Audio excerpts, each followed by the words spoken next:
નમસ્કાર વિદ્યાર્થી મિત્રો, આપ સૌનું સ્વાગત છે પ્રજ્ઞાન એજ્યુકેશનલ લર્નિંગ એપમાં। આજે આપણે ધોરણ 10ની અંદર વિજ્ઞાનની અંદર ચેપ્ટર 13 અને એમાં ત્રીજો વિડીયો, જેની અંદર આપણી પ્રવૃત્તિઓની પર્યાવરણ ઉપર શું અસર થાય છે, કેવી અસર આપણે પહોંચાડી શકીએ છીએ, અથવા તો આપણી પ્રવૃત્તિઓ દ્વારા કેવી અસર પર્યાવરણ ઉપર થાય છે, એમાં ઓઝોન સ્તર અને કચરાનું નિયમન અને કચરાને કારણે થતા જે પ્રદૂષણ અને એની જે અસરો છે એની ચર્ચા કરવાના છે। એમાંથી આજે આપણે ઓઝોન સ્તર અને તે કેવી રીતે વિઘટન પામે છે એના ઉપર ચર્ચા કરશું। માનવ પ્રવૃત્તિઓને કારણે પર્યાવરણ ઉપર જે અસર થાય એને કારણે ઓઝોન સ્તરમાં શું વિઘટન થાય છે એની ચર્ચા આપણે કરવાના છે। આમ તો આપણને ખબર, આપણે બધા પર્યાવરણના અભિન્ન ભાગ સ્વરૂપે છીએ, એ બહુ સ્પષ્ટ આપણે જાણીએ છીએ। આપણે પણ પર્યાવરણનો એક ભાગ છીએ, પર્યાવરણના એક ઘટક તરીકે આપણી ભૂમિકા હોય છે, કારણ કે કોઈ એક સજીવ માટે અન્ય સજીવો એ પર્યાવરણના એક જૈવિક ઘટક છે, તો આપણે બધા જ પર્યાવરણના એક અભિન્ન ભાગ સ્વરૂપે છીએ। તેથી પર્યાવરણમાં થતું પરિવર્તન આપણને અસર પહોંચાડે અને આપણી પ્રવૃત્તિઓ દ્વારા આપણી આસપાસના બધા જ ભાગોમાં અથવા તો પર્યાવરણ ઉપર અસર થાય છે। અને તમે પર્યાવરણ શબ્દને બહુ સ્પષ્ટ રીતે સમજી શકો છો। પરિવત્તા આવરણ, પરી નહીં હો ભાઈ, ફરતે આપણી આસપાસ રહેલું આવરણ વિવિધ પ્રકારનું। એટલે હવે આ પર્યાવરણના ઘટકોની અંદર તમે કોઈ પણ લઈ શકો, વાતાવરણ હોઈ શકે, મૃદાવરણ હોઈ શકે, ખડકાવરણ હોઈ શકે, જલાવરણ હોઈ શકે। આમાં કોઈ પણની અંદર આપણી પ્રવૃત્તિઓ દ્વારા કોઈક ને કોઈક અસર થાય છે। કેટલીક પ્રવૃત્તિઓ દ્વારા જલ પ્રદૂષણ થાય, પાણીમાં પ્રદૂષણ થાય, કેટલીક પ્રવૃત્તિઓ દ્વારા હવાને પ્રદૂષિત કરીએ છીએ એટલે હવાનું પ્રદૂષણ થાય, કેટલીક પ્રવૃત્તિઓ દ્વારા જમીન અને માટીનું પ્રદૂષણ થાય છે। તો આમ જુદા જુદા ભાગોનું પ્રદૂષણ આપણી અલગ અલગ પ્રવૃત્તિઓ દ્વારા થાય છે। આમ તો ખરેખર એવું છે કે પૃથ્વી ઉપર જે માનવ વસ્તી હોવી જોઈએ એના કરતાં ખૂબ વધારે છે, ઘણી બધી વધારે છે। અને એને કારણે એની જે બાય પ્રોડક્ટ અથવા પ્રોડક્ટ સર્જાઈ છે અને એને જે બધા ફેરફારો કર્યા છે પોતાની રીતે, એને કારણે કેટલા બધા એવા ઘટકો પર્યાવરણમાં મુક્ત કરીએ છીએ કે જે પર્યાવરણની કુદરતી જે ક્રિયાઓ છે, ઘટનાક્રમ છે, એને આપણે ડિસ્ટર્બ કરીએ છીએ, એને વિક્ષેપિત કરીએ છીએ અને એને કારણે એની ફરી અસર મનુષ્યને જ ભોગવવાની થાય। એ લાંબા ગાળાની પ્રક્રિયાઓ, એટલે ઘણી વખત આપણે કરીએ છીએ ત્યારે આપણને નથી દેખાતું, પણ એ આવનારી પેઢીઓને પણ એ ભોગવવું પડે, એ બહુ સ્પષ્ટ છે। તો અહીંયા બહુ સ્પષ્ટ આપણને કીધું છે કે પર્યાવરણમાં થતું પરિવર્તન આપણને અસર પહોંચાડે છે અને આપણી પ્રવૃત્તિઓ પણ આપણી ચારે તરફના પર્યાવરણને અસર પહોંચાડે છે। પર્યાવરણની અસર આપણા ઉપર થાય, આપણા દ્વારા થતી અસરો પર્યાવરણ ઉપર થાય, અથવા તો આપણી પ્રવૃત્તિઓ દ્વારા થતી અસરો પર્યાવરણ ઉપર થાય અને પર્યાવરણને અસર પહોંચાડે છે।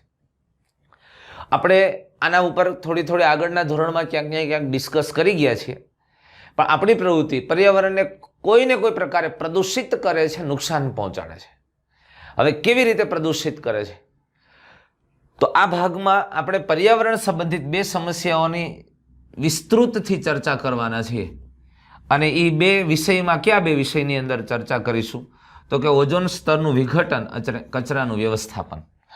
ઓઝોન સ્તરનું વિઘટન જે આપણા માટે ખૂબ મહત્વનું એક એવું વાતાવરણની અંદર ઓઝોન વાયુનું એક સ્તર આવેલું છે કે જે આપણને વિવિધ પ્રકારના આવા જે વિકિરણો છે એ વિકિરણોથી સુરક્ષિત કરે છે, રક્ષા કવચ પૂરું પાડે છે।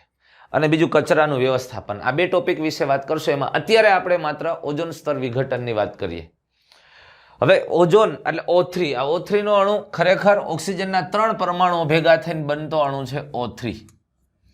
આમ તો આવું કહી શકીએ આપણે કે જનરલી આ કેવી રીતે બને, તો કે O2 પ્લસ ઓક્સિજન જોડાય તો O3 બની શકે, એટલે ઓક્સિજનના 3 પરમાણુઓ ભેગા થઈને બને। સામાન્ય રીતે O2, અને આપણે સામાન્યતઃ ઓક્સિજનથી ઓળખીએ છીએ કોને, O2 ને। તે બધા પ્રકારના જારક સજીવો માટે આવશ્યક છે, એટલે જારક શ્વસન કરતા, ઓક્સિજન દ્વારા શ્વસન કરતા બધા જ સજીવો માટે એને આપણે જારક સજીવો કહીએ છીએ, જેના શ્વસનમાં ઓક્સિજનની આવશ્યકતા છે, ઓક્સિજન દ્વારા શ્વસન કરે। આ બધા જ સજીવને આ વાયુની આવશ્યકતા છે, આના વગર ન ચાલે, ઓક્સિજન જોઈએ જ। પણ ઓઝોન એક ઘાતક વિષ છે, પણ O3, આ ઓક્સિજન સાથે ઓક્સિજન જોડાઈ જઈને O3 બને છે, આ ઘાતક વિષ છે, આ ઝેરી છે। એટલે કે આ સામાન્ય રીતે જો O3 ની માત્રા વાતાવરણમાં વધી જાય તો માણસનું મૃત્યુ થઈ શકે, અથવા તો મોટા ભાગના પ્રાણીઓ છે, જારક શ્વસન કરતા સજીવોનું મૃત્યુ થઈ શકે, એ ઘાતક વિષ છે। ઓક્સિજન ખૂબ ઉપયોગી વાયુ શ્વસન ક્રિયા કરવા માટે. ઓક્સિજનની અંદર એક બીજો O પરમાણુ જોડાઈ જાય અને O3 બને છે તો ખૂબ જ નુકસાનકારક છે. હવે આમ જુઓ તો શ્વસન ક્રિયા માટે આ ઘાતક વિષ છે. વિષ એટલે ઝેર છે. પણ આ જ O3 ખૂબ આવશ્યક કાર્ય આપણા માટે કરે છે. આમ છતાં આ ઘાતક વિષ હોવા છતાં પણ વાતાવરણના ઉપરી સ્તરમાં ઓઝોન એક આવશ્યક કાર્ય સંપાદિત કરે છે, જે માણસ માટે, સજીવ સૃષ્ટિ માટે ખૂબ જ મહત્વનું છે. તમે સમજી લ્યો, આ પૃથ્વી અને પૃથ્વીની આસપાસનું અહીંયા વાતાવરણનું આવરણ છે. આ વાતાવરણનું આવરણ છે ને એની અંદર સામાન્ય રીતે નજીકનું પૃથ્વીની સપાટીથી 16 થી 17 કિલોમીટરનો વિસ્તાર ટ્રોપોસ્ફિયર કહેવાય અને ત્યાંથી 50 કિલોમીટરનો વિસ્તાર છે એ સ્ટ્રેટોસ્ફિયર કહેવાય. અને સ્ટ્રેટોસ્ફિયરની અંદર એટલે કે અહીંયા 30 કિલોમીટરની આસપાસ ઓઝોન સ્તર, આ ઓઝોન વાયુ છે એ ઓઝોન વાયુનું સ્તર આવેલું છે. હવે આ વાયુ છે ને એ ઉપર છે ત્યાં સુધી વાંધો નથી. અહીંયા આવે જો ઓઝોન છે એ અહીંયા હોય ને તો આપણા માટે અઘરું થાય. અહીંયા O3 હોય ને તો શ્વસન ક્રિયામાં એ આવે અને તો એ ખરેખર ઘાતક વિષ તરીકે વર્તે. પણ આ તો ઉપરી સ્તરમાં પૃથ્વીની સપાટીથી ઘણું ઉપર આ ઓઝોન વાયુનું સ્તર આવેલું છે અને જે આપણા માટે ખૂબ મહત્વનું અને આવશ્યક કાર્ય છે એ કરે છે, એટલે કે એને સંપાદિત કરે છે. શું કાર્ય કરે છે? સૂર્યમાંથી આવતા જે પારજાંબલી વિકિરણો છે, ટૂંકી તરંગ લંબાઈના કિરણો, જે શક્તિશાળી કિરણો છે, તમે સમજી લ્યો અહીંયાથી આ સૂર્યમાંથી જે વિકિરણો આવે છે એમાંથી જે શક્તિશાળી વિકિરણો છે એ કેટલાક વિકિરણોને આ ઓઝોન રોકી લે છે અને પૃથ્વીની સપાટી સુધી બધા વિકિરણો નથી પહોંચતા. અને એટલે જે નુકસાનકારક, જે વિકૃતિ પ્રેરી શકે, આપણા ડીએનએમાં ફેરફાર થઈ શકે, માણસની ત્વચા ઉપર પડે તો માણસને કેન્સર થાય, આંખમાં મોતિયો થાય, આવા ટૂંકી તરંગ લંબાઈ ધરાવતા જે પારજાંબલી વિકિરણો છે એ શક્તિશાળી વિકિરણો છે એને ઓઝોન રોકી લે છે. અને આ કાર્ય ખૂબ જ અગત્યનું છે. વનસ્પતિ અને પ્રાણીઓ એટલે સમગ્ર સજીવ સૃષ્ટિને રક્ષણ આપવાનું કામ આ ઓઝોન સ્તર કરે છે. અને પૃથ્વીના વાતાવરણમાં ઉપલા સ્તરમાં ઓઝોન વાયુનું સ્તર આવેલું છે, જે આપણા માટે ખૂબ જ ઉપયોગી કાર્ય. કયું કાર્ય? તો કે સૂર્યમાંથી આવતા પારજાંબલી જે વિકિરણો છે એ વિકિરણોથી પૃથ્વીને રક્ષણ આપે છે, સુરક્ષા પૂરી પાડે છે. કોણ? ઓઝોન સ્તર. હવે આ પારજાંબલી વિકિરણો સજીવો માટે ખૂબ હાનિકારક હોય, અત્યંત હાનિકારક છે અને એનાથી બચાવે છે. જો આ વિકિરણ આ ઓઝોન સ્તર ન હોય ને તો અહીંયા સુધી પહોંચી જાય અને ત્યાં સુધી પહોંચે તો સમગ્ર સજીવ સૃષ્ટિ, વનસ્પતિ હોય કે મનુષ્ય હોય, બધા માટે ખૂબ હાનિકારક છે અને ડીએનએમાં વિકૃતિ સર્જે. અરે કેન્સરના કેસ એટલા બધા વધી જાય, આંખના મોતિયાના કેસ એટલા બધા વધી જાય માણસ માટે પર્ટિક્યુલર. વનસ્પતિની અંદર પાકોમાં વિકૃતિઓ આવે, ફેરફારો થાય અને એટલે આ ખૂબ સુરક્ષાનું કામ કરે છે ઓઝોન સ્તર. હવે આપણે કીધું ઉદાહરણ તરીકે માનવમાં ત્વચાનું કેન્સર ઉત્પન્ન થાય, આપણે વાત કરી ને હમણાં, તો વાતાવરણના ઉચ્ચ સ્તર પર આવેલા પારજાંબલી વિકિરણોની અસરથી ઓક્સિજન અણુઓમાંથી ઓઝોન બને છે. ખરેખર થાય છે શું? હવે સમજો, આ પારજાંબલી વિકિરણો અહીંયા આવે છે ને ત્યારે વાતાવરણમાં તો આમ પેલા O2 જ હતો, પણ આ પારજાંબલી વિકિરણો એટલે કે યુવી લાઇટ, આ યુવી લાઇટ છે ને એ વિકિરણો O2 ને ઓક્સિજન પરમાણુમાં ફેરવી નાખે. તમે સમજાય છે? અને આ ઓક્સિજન આમાં ફેરવે. હવે આ ઓક્સિજન પરમાણુ છે એ પરમાણુ આ O2 સાથે આ ઓક્સિજન પરમાણુ જોડાય અને એમાંથી O3 બને. આ બધું કામ કોના દ્વારા શક્ય છે? તો કે યુવી લાઇટ દ્વારા. સમજાય છે તમને? એટલે યુવી વિકિરણો શું કરે છે તો કે ઓક્સિજન અણુઓમાંથી ઓઝોન બનાવે છે. એટલે પૃથ્વીની સપાટી ઉપર તમે સમજી લો, એક અહીંયા જોડાઈ ગયો, હવે પાછો બીજો ઓક્સિજનનો પરમાણુ અહીંયા જોડાઈ ગયો અને પાછો O3. એટલે વાસ્તવમાં આપણે આવું કહી શકીએ. ખરેખર આ બનાવે છે શું? તો તમે આને સીધું કેવું હોય તો બહુ સમજવા જેવી વસ્તુ છે. કેવી રીતે કહેશું આપણે?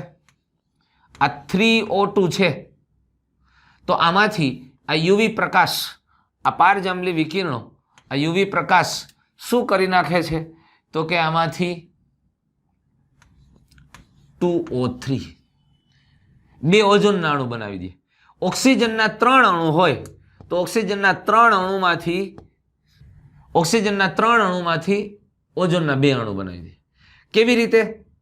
તો કે ભાઈ આમાંથી એક ઓક્સિજનના અણુનું વિઘટન થાય, ઓક્સિજનના 2 પરમાણુ એ પાછા ઓક્સિજનના અણુ સાથે જોડાઈને O3 બનાવી દે, અને આમ ઓઝોન બને છે.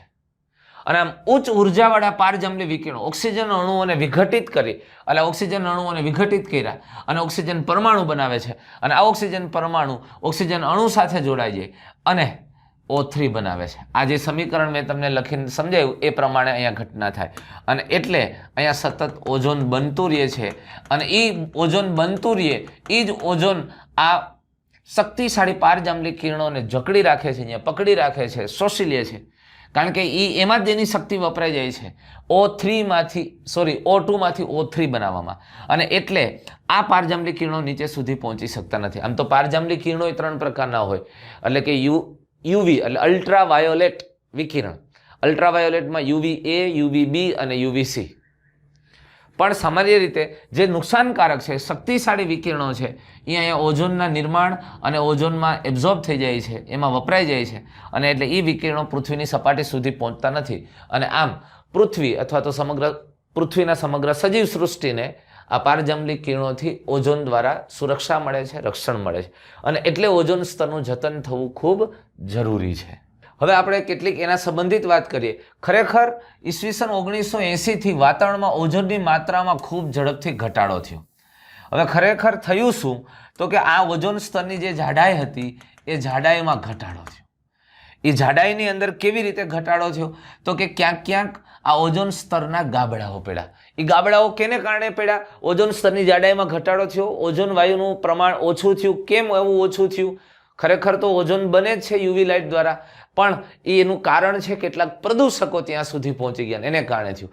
ખાસ કરીને ક્લોરોફ્લુરોકાર્બન, આ ક્લોરોફ્લુરોકાર્બન જેવા માનવ સંશ્લેષિત રસાયણો તેનું મુખ્ય પરિબળ ગણવામાં આવે છે.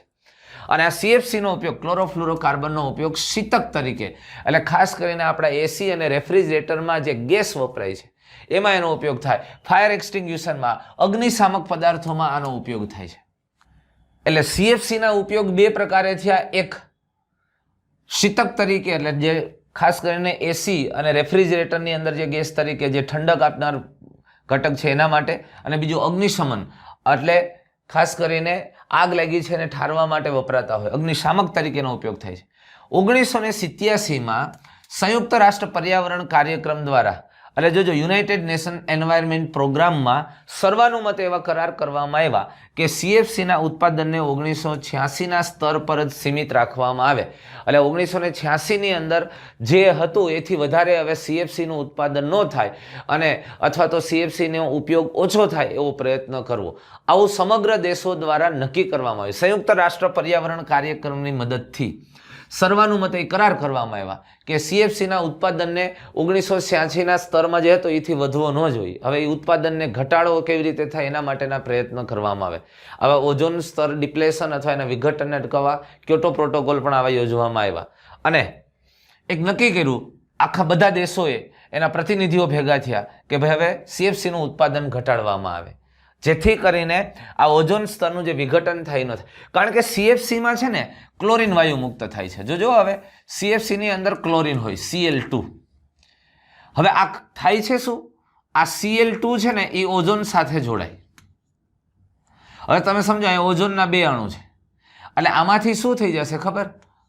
આ Cl2 માંથી ક્લોરીન મોનોક્સાઇડના 2 અણુ થઈ જાય, અને સાથે આ O3 માંથી 2 ઓક્સિજનના અણુ મુક્ત થઈ જાય, એટલે O2 પાછા બની ગયા, એટલે ઓઝોન જાજો બનતો નથી. હવે આ ક્લોરીન જેમ જેમ મુક્ત થતો જાય એમ O3 ઓઝોનના અણુ સાથે જોડાતો જાય, ક્લોરીન મોનોક્સાઇડ અને O2 અણુ બનાવતો જાય, એટલે ઓઝોનનું વિઘટન કરી નાખે. ક્લોરીન મોનોક્સાઇડના 2 અણુ છે એ ફરી પાછા Cl2 અને ઓક્સિજનમાં કન્વર્ટ થઈ જાય. આમ ઓઝોન સ્તરનું વિઘટન.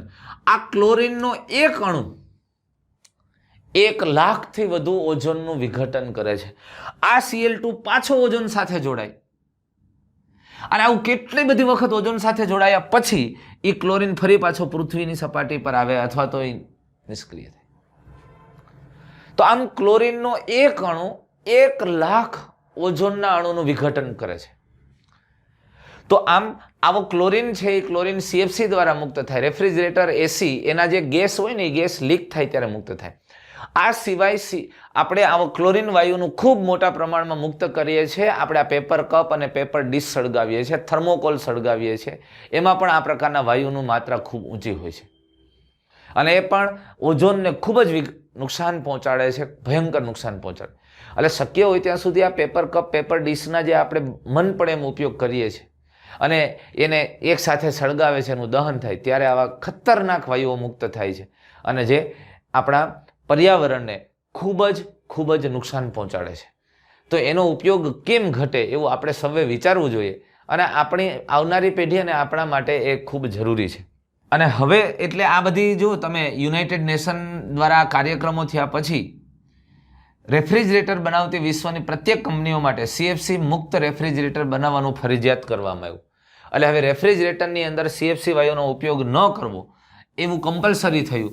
એટલે એને ફરી નવા સંશોધનો એમાં ફેરફારો કર્યા. એટલે CFC વાયુના ઉપયોગને ઘટાડવામાં આવ્યો, બંધ કરવામાં આવ્યો. અને આમ ઓઝોન સ્તરના વિઘટનને ઓછું કરવા માટેના એક સમગ્ર વિશ્વના દેશો દ્વારા એક નક્કી થયું અને ઓઝોન લેયર ડિપ્લેશનમાં કેવી રીતે ઘટાડો થાય, એનું વિઘટન કેમ અટકે એના માટેના પ્રયત્નો અલગ અલગ પ્રકારે કરવામાં આવ્યા. પણ એમાં સૌથી વધારે નુકસાન ક્લોરીન વાયુ કરે છે અને એ ક્લોરીન વાયુ CFCની અંદર હોય છે અને એ સામાન્ય રીતે આવા અગત્યના એવા ઓઝોન સ્તરને નુકસાન પહોંચાડે છે. અને આ સિવાય ઘણી વખત છે ને આ ઓલા જંતુનાશક સ્પ્રે નથી આવતા, એ છે, સ્પ્રે કેન છે, એમાંથી પણ આવા વાયુઓ મુક્ત થાય અને એ પણ ઓઝોનને નુકસાન પહોંચાડે. તો આપણે સૌએ એ સમજવું પડે કે ભાઈ આમાં કેમ પ્રમાણ ઘટે અને આનો ઉપયોગ ઓછો થાય, જેથી કરીને આપણા ઓઝોન સ્તરને આપણે જાળવી શકીએ અને પૃથ્વી પરની સુરક્ષા છે એ જળવાઈ રહે એવું સૌએ પ્રયત્ન કરવો જોઈએ. તો દોસ્તો, ઓઝોન સ્તરનું વિઘટન કેવી રીતે થાય છે એની આપણે ચર્ચા કરીએ. હવે પછી નેક્સ્ટ વિડીયોની અંદર કચરાનું વ્યવસ્થાપન એના ઉપર આપણે ચર્ચા કરશું અને અહીંયા આપણો વિડીયો પૂરો કરીએ છીએ. અને હજુ જો કોઈ એપ્લિકેશન આપણી ડાઉનલોડ ન કરી હોય, ઇન્સ્ટોલ ન કરી હોય તો પ્રજ્ઞાન એજ્યુકેશનલ લર્નિંગ એપ એ તમે ઇન્સ્ટોલ કરી લેજો. અહીંયા ગાઈડલાઈન આપી છે અને આપણે હેલ્પલાઇન નંબર છે 90 690 19 019.